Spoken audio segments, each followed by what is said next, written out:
Fights have broken out in South Africa's parliament between security guards and the opposition lawmakers they were trying to kick out. Members of the left-wing economic freedom fighters were ejected for trying to stop President Jacob Zuma from giving an address. They said Zuma was not fit to speak to the House following recent court decisions against him. Al Jazeera's Tanya Page has more from Johannesburg. The economic freedom fighters say President Jacob Zuma has no legitimacy and he needs to be rehabilitated. They say this because of the Constitutional Court judgment earlier in the year, which the EFF was the driving force behind.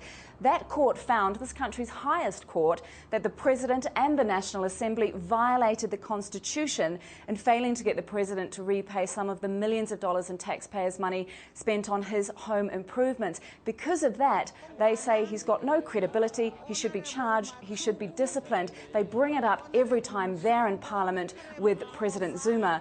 Because of that, the Speaker of the House told them, you've got to leave. They refused, and so plainclothes security guards were called in. There was a brawl. They dragged them out, and it continued outside Parliament for some time as well. The EFF says it's simply doing what its voters wanted it to do, holding the President and Parliament to account. President Zuma under a huge amount of pressure. We're waiting to hear whether the National Prosecuting Authority will reinstate some or all of the 783 corruption charges originally dropped by the NPA, which cleared the way for the President to come to power.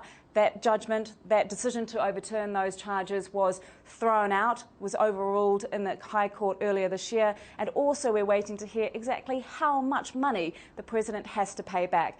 The governing African National Congress is standing by President Zuma, at least publicly. However, they are also under a lot of pressure. On the 3rd of August, this country votes in local elections. The EFF argues, so do all the other opposition parties, that the ANC's failed to deliver on all its promises. The party also under pressure on how it's handled the controversies surrounding President Jacob Zuma.